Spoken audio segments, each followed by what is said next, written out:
Dizo நேயர்களுக்கு வணக்கம். நேயர்களே, இன்னைக்கு நமக்கு ஒரு சந்தோஷமான நாள். ஆமா சார், நம்ம இந்திய திருநாடு சுதந்திரம் அடைந்த நாள்.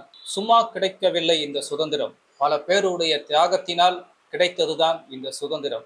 டிசோ நேயர்கள் அனைவர்களுக்கும் எங்கள் இனிய சுதந்திர தின நல்வாழ்த்துக்கள். இந்த சுதந்திர நாளில் நாம இன்னைக்கு பார்க்க போற படம் வீரபாண்டிய கட்டபொம்மன். இந்த படத்தோட கதை சுருக்கத்துக்கு போயிடலாம். இந்த படம் என்னன்னா 1792 வியாபாரத்துக்காக நம்ம தமிழ்நாட்டுக்கு வந்த வெள்ளையர்கள் நவாப்களுக்கு தேவையான அளவுக்கு மேல கடனை கொடுத்து அவங்கள கடனாளி ஆக்குறாங்க. அந்த கடனை கட்ட முடியாம போற சமயத்துல அந்த நவாபுகிட்ட இருந்து வரி வசூல் செய்யற உரிமையும் அந்த இடத்தினுடைய உரிமைகளையும் இவங்க வாங்கிக்கிறாங்க. அப்போ தென்னிந்தியால நவாபுகளுடைய ஆட்சி போய் ஆங்கிலேயர்கள் வசம் வந்த போது அவங்க வரி கேட்க வந்தப்போ சிற்றரசர்கள் எல்லாருமே அடிபணிஞ்சாங்க. ஆனா ஒரே ஒருத்தர் மட்டும் முதல் எதிர்த்து குரல் கொடுத்தாரு. அவர் தான் நம்ம வீரபாண்டிய கட்டபொம்மன் அவர்கள். அப்போ இருந்து வீரபாண்டிய கட்டபொம்மனுக்கும் ஆங்கிலேயர்களுக்கும் பல போராட்டங்கள் நடந்துகிட்டே இருந்தது. அந்த போராட்டங்களில் பல முறையும் அவர் ஆங்கிலேயர்களால் சித்திரவதைக்கு உள்ளாக்கப்படுகிறார். இருந்தும் தன் முயற்சியாலும் தன்னுடைய படைபலத்தினாலும் அவர்களை எதிர்கொண்டு போரிட்டு கொண்டே இருக்கிறார். கடைசியாக கூடவே இருந்த சிற்றரசர்களின் துரோகத்தால் அவர் ஆங்கிலேயர்களால் பிடிக்கப்படுகிறார். பிடித்து அவர்கள் மறுபடியும் மன்னிப்பு கேட்க கோருகிறார்கள். முடியாது என்று சொல்லுகிறார். அப்போது அவருக்கு என்ன நேர்ந்தது என்பதுதான் இந்த படத்தினுடைய கதை. சார், இந்த படத்துல பணியாற்றிய டெக்னீஷியன்ஸ் அவங்களெல்லாம் நம்ம பார்ப்போம். சார், இந்த கதை சக்தி டி.கே. கிருஷ்ணசாமி அவர்களுடைய கதை. அவர் பிரபலமான ஒரு நாடக ஆசிரியர். அவருடைய நாடகத்திலிருந்து தழுவிதான் இந்த படம் எடுக்கப்பட்டது. அப்புறம் ஒளிப்பதிவு V R. Subbarao, editing R. Devarajan, இசை ஜி. ராமநாதன். இந்த படத்தை தயாரித்து இயக்கியவர் பி.ஆர். பந்தலு. இப்போ இந்த படத்துல நடித்தவர்கள்லாம் நம்ம பார்க்குறோம். கட்டபொம்மன் கேரக்டர்ல நடித்தவர் நம்ம நடிகர் திலகம் சிவாஜி கணேசன் அவர்கள். வெள்ளையத்தேவன் அந்த பாத்திரத்தை ஏற்று நடித்தவர் ஜெமினி கணேசன். வெள்ளையம்மா அந்த பாத்திரத்துல ஏற்று நடித்தவங்க பத்மினி. கட்டபொம்மனுடைய மனைவியா நடித்த ஜக்கம்மாள் நடித்தவர்கள் வரலட்சுமி. கட்டபொம்மனை காட்டி கொடுத்த எட்டையப்ப நாயக்கர் கேரக்டர்ல நடித்தவர் வி.கே. ராமசாமி. ஊமைத்துறையார் கட்டபொம்மன் அவர்களுடைய தம்பியா நடித்தவர் ஓ.ஏ.கே. தேவர். அப்புறம் கரியப்பன் அப்படின்ற ஒரு கேரக்டர்ல வி.ஆர். ராஜகோபால். சுந்தரலிங்கம் கேரக்டர்ல ஏ. கருணாநிதி.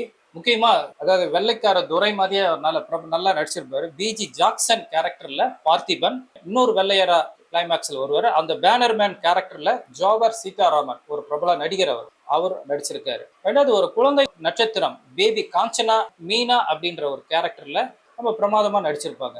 மற்றும் பலர் இந்த படத்துல சிறப்பா பணியாற்றி இருக்காங்க. இந்த படத்தின் வெற்றிக்கு உறுதுணையாகவும் இருந்திருக்காங்க.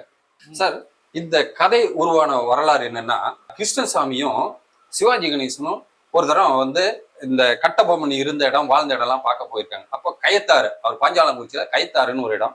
அந்த இடத்துல போய் நின்று அந்த புளிய மரத்துல சிவாஜி கணேசனை தூக்கு போட்டு அந்த இடத்துல போய் நிக்கிறாங்க. அப்ப சிவாஜி கணேசனுக்கு இவருடைய வரலாறை நாம படமாக்கினா இதை ஒரு மக்கள் மத்தியில எப்படி எடுத்துட்டு போனோம் அப்படின்னு அப்ப அவருக்கு அந்த தோன்ற எண்ணம் கிருஷ்ணசாமி கிட்டையும் பேசி அப்பதான் அது ஒரு நாடகமா உருவாச்சு. அதுக்கடுத்து சென்னை அதை நாடகமாக்குனாங்க. நாடகமாக்கி அதை நாடக ஸ்டேஜ் பண்ணாங்க. ஸ்டேஜ் பண்ண உடனே தான் அதை நாம் இதை படமாக்கணும்னு இவருக்கு வி.ஆர். பந்துலுக்கு என்ன அதை ஸ்கிரிப்ட் பண்ணாங்க. ஸ்கிரிப்ட் பண்ணி 3 கம்பெனி அதை நான் பண்றேன்னு சொல்லி எல்லாமே சின்னப்ப தேவரு, வாசன், இப்படி எல்லாருமே 1 by 1 அதெல்லாம் அவங்க முன் முடியாம விட்டுட்டாங்க. அப்புறம் பி.ஆர். பந்துலுவே அதை தயாரிச்சாரு. அன்னைக்கு அந்த நாடகம் போடுறதுக்கு செட் ப்ராப்பர்ட்டிஸ் ட்ரெஸ்ஸுக்கு மட்டும் 50,000 ரூபாய் இன்வெஸ்ட் பண்ணாங்க. அன்றைய காலகட்டத்தில் பெரிய தொகை. அதை பண்ணி அந்த நாடகத்தை அரங்கேற்றி அந்த நாடகத்தை பார்த்த அத்தனை பேருமே அன்னைக்கு அப்பவே எல்லாருக்கும் ஒரு எழுச்சியான மக்கள் அந்த எழுச்சியோட பார்க்க ஆரம்பிச்சாங்களாம். அப்புறம் தான் அது திரைப்படமாக்கணும் வந்தாங்க. ரெண்டாவது என்ன, நீங்க சொன்ன மாதிரி சிவாஜி கணேசன் அவர்களுக்கு இந்த வீரபாண்டிய கட்டபொம்மன் கேரக்டர்ல நடிக்கணும்னு 7 வயதிலேயே அவருக்கு கனவு இருந்தது. ஏன்னா சிவாஜி கணேசன் அவர்களுடைய தந்தை ஒரு சுதந்திர போராட்ட வீரர். அவர் 3 ஆண்டுகள் சிறையில இருந்துட்டு வராரு, வீட்டுக்கு வராரு. வீட்டுக்கு வரும்போது அந்த ஊர்ல திருச்சியில ஒரு சின்ன கிராமத்துல வீரபாண்டிய கட்டபொம்மன் நாடகம் நடந்துட்டு இருக்கு. அதுல ஒரு சிறுவன் ஒரு கேரக்டர், அதாவது ஆங்கிலேய சிப்பாயா சிவாஜி கணேசன் நடிக்கிறார். சிவாஜி கணேசனுடைய தந்தை பார்த்துட்டு சிவாஜி கணேசன் மேல கோவப்படுறாரு. எங்களை எதிர்த்த எங்களை ஆண்ட அந்த ஆங்கிலேயர் கேரக்டர்ல நீ நடிக்கிறியா, உனக்கு எவ்வளவு தைரியம் இருக்கும் அப்படின்னு சொல்லி சிவாஜி கணேசனை அவங்க அப்பா அடிக்கிறார். அந்த அடி வந்து அவர் பட்ட அந்த தாக்கம் வந்து அவர் மனசுலயே இருந்தது. பின்னாடி நம்ம வந்து வீரபாண்டிய கட்டபொம்மனாவே நடிக்கணும் அப்படின்ற எண்ணம் அவர் மனசுல வேரூன்றி அப்படியே வளர்ந்ததனுடைய பின்னணி தான் வீரபாண்டிய கட்டபொம்மனுடைய வெற்றியினுடைய அடித்தளம். சிவாஜி கணேசனுடைய நடிப்பை நாம வந்து தனியா நாம பாராட்டுறதுக்கெல்லாம் நமக்கு அந்த இதே இல்ல. அந்த காலகட்டத்துல, அதாவது 18ஆம் நூற்றாண்டுல கட்டபொம்மனை யாருமே பார்த்தவங்க இன்னைக்கு சரித்திரத்துல இல்ல. இப்ப 2 நூற்றாண்டா இல்ல.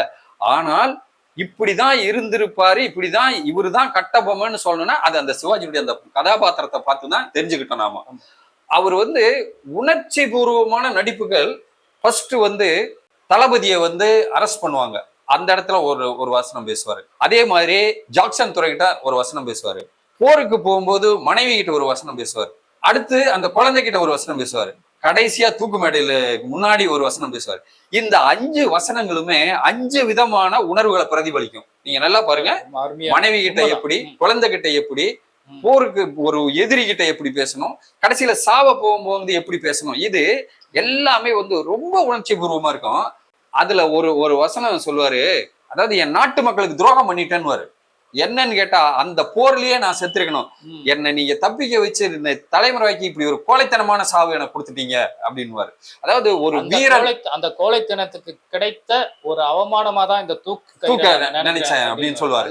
வந்து ஆமா, அதாவது ஒரு வீரன்னா ஒரு நாட்டுப்பற்று உள்ளவன் இப்படிதான் இருப்பான், இப்படிதான் இருக்கணும்னு வழிவகுத்து கொடுத்தது அந்த மாதிரியான கேரக்டர். அதே மாதிரி அதாவது பத்மினியை வந்து ஒரு வீர மங்கையா அதுல காமிச்சிருப்பார்.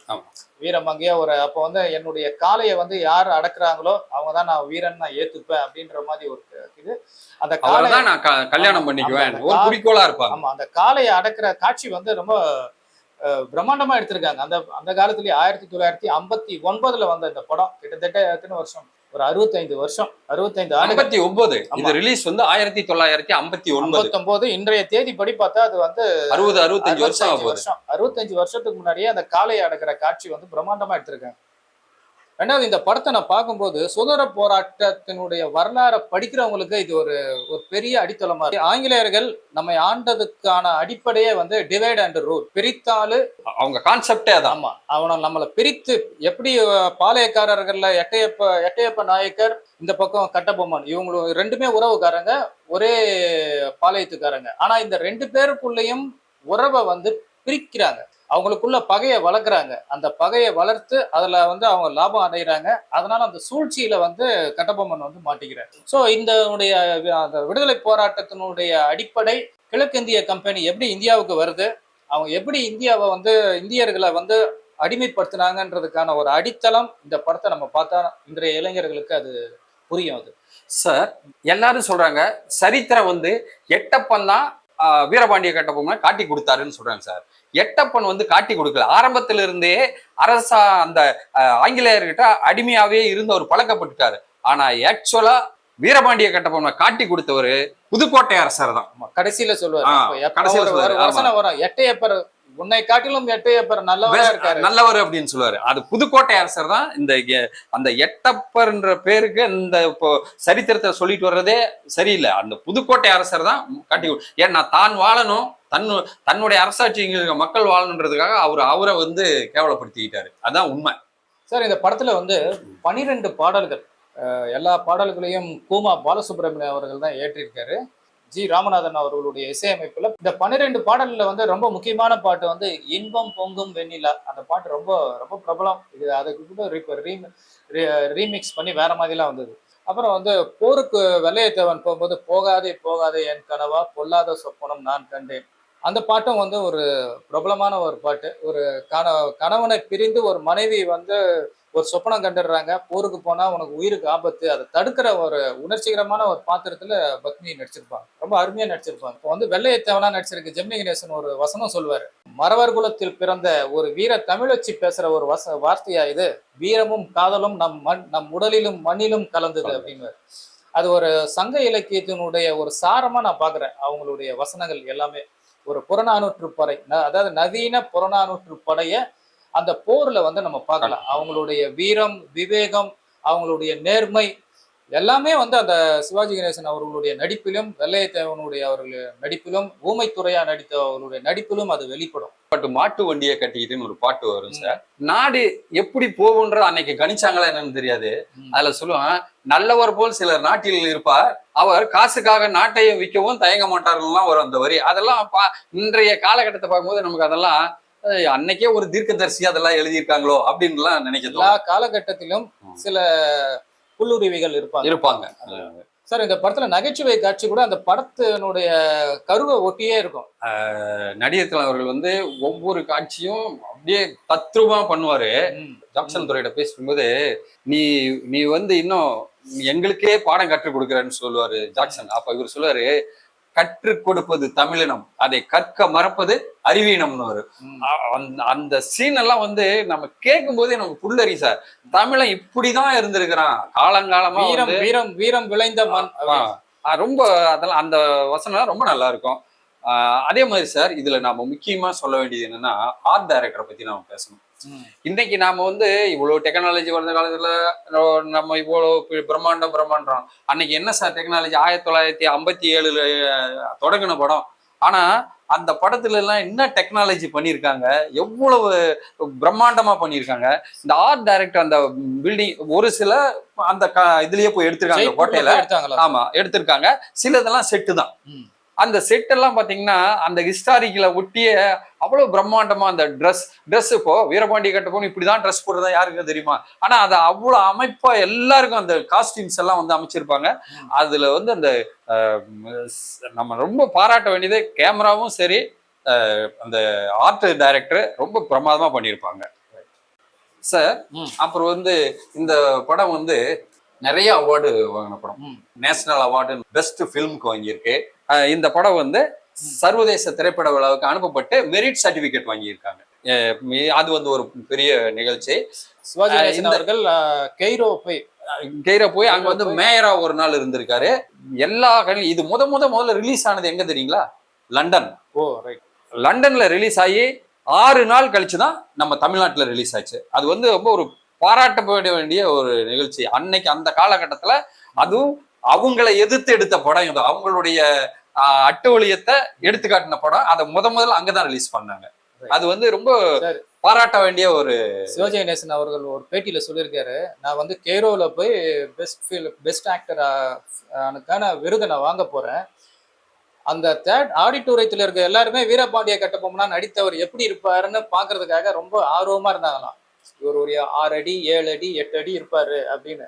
ஆனா சிவாஜி கணேசன் ஒரு 5.5 அடிக்குள்ள இருக்கிற ஒரு எளிமையான நம்ம தமிழ்நாட்டு கலைஞன். அங்க போகும்போது அவருடைய உருவத்தை பார்த்து அங்க இருக்கவங்க எல்லாம் வந்து அதாவது அவங்களே மறந்துட்டாங்களாம். மறந்து எழுந்திருச்சு நின்று தொடர்ந்து 5 நிமிஷமா ஸ்டாண்டிங் ஓவேஷன்ஸ் 5 மினிட்ஸ் வந்து நான் ஸ்டாப்பிங் அவருக்கு வந்து பாராட்டு தெரிவிச்சாங்களாம். சிவாஜி கணேசன் சொல்றாரு, நான் பெற்ற பாராட்டுல ரொம்ப நெகிழ்ந்து போன பாராட்டு அதுதான் அப்படின்னு சொல்லியிருக்காரு. கெய்ரோவுக்கு போயிட்டு சிவாஜி கணேசன் அவர்கள் சென்னைக்கு திரும்புறாரு. சென்னைக்கு திரும்பும்போது அப்ப நடிகர் சங்க தலைவராக இருந்த புரட்சி நடிகர் எம்ஜிஆர் வந்து மிகப்பெரிய வரவேற்பு கொடுத்தாராம். சிவாஜி கணேசன் அவர்களை பாராட்டி மிகப்பெரிய வரலாற்றிலேயே அது வந்து ஒரு பெரிய ஒரு நிகழ்வா வந்து கருதப்படுது. 1984 டிஜிட்டல் முறையில அது வந்து ரீரிலீஸ் பண்ணும்போது அதை வந்து புரட்சி தலைவர் எம்ஜிஆர் அவர்கள் வந்து டாக்ஸ் ஃப்ரீ பண்ணார். கேளிக்கை வரியை முழுசுமா ரத்து பண்ணிட்டாங்க. அதனால வந்து என்னாச்சுன்னா நிறைய பள்ளிக்கூடம் கல்லூரி மாணவர்கள்லாம் வந்து அந்த படத்தை வந்து தியேட்டருக்கு வந்து பார்த்தாங்களாம். அப்பயும் வந்து கிட்டத்தட்ட ஒரு 20 வாரமா அந்த படம் வந்து ஹவுஸ்ஃபுல்லாவே ஓடிச்சாங்க. சார், நீங்க இந்த டாக்ஸ் ஃப்ரீ சொன்னீங்களா? எனக்கு அரசு கிட்ட ஒரு வேண்டுகோள் என்னன்னா, இந்த மாதிரி சுதந்திர தாகம் உள்ள பழைய திரைப்படங்கள் நிறைய ஓடிடியில வருது. பழைய படங்களை யாரும் வந்து ரொம்ப ஆர்வமா இளைஞர்கள் பார்க்கறது இல்லை. அதனால இது மாதிரி படங்களை தேர்வு செஞ்சு அரசே ஒவ்வொரு ஸ்கூல்லையும் கல்லூரியிலும் இதை வந்து திரையிடுறதுக்கு ஏற்பாடு பண்ணணும். ஒரு வாரம் ஒரு நாள் இது ஒரு படம் போட்டாங்கன்னா இளைஞர்களுக்கு இந்த நாட்டுக்கு சுதந்திரம் வாங்க நம்முடைய முன்னோர்கள் எப்படி கஷ்டப்பட்டிருக்காங்கிறது வந்து கொஞ்சம் தெரிஞ்சுக்கிறதுக்கு நல்ல ஒரு வாய்ப்பா இருக்கும். இது எங்களுடைய அன்பான வேண்டுகோள். இதை அரசு கண்டிப்பா வந்து இதை நடைமுறைப்படுத்தணும்னு வேண்டி கேட்டுக்கிறோம். டிசோ நேயர்களே, இந்த பாட்காஸ்ட்டை நீங்க கேட்டிருப்பீங்க. நீங்க உங்களுடைய கமெண்ட்ஸை எங்களுக்கு பதிவு பண்ணுங்க. நம்ம டிசோ சேனலை லைக் பண்ணுங்க, ஷேர் பண்ணுங்க, சப்ஸ்கிரைப் பண்ணுங்க. நன்றி. அனைவருக்கும் சுதந்திர தின நல்வாழ்த்துக்கள். நன்றி.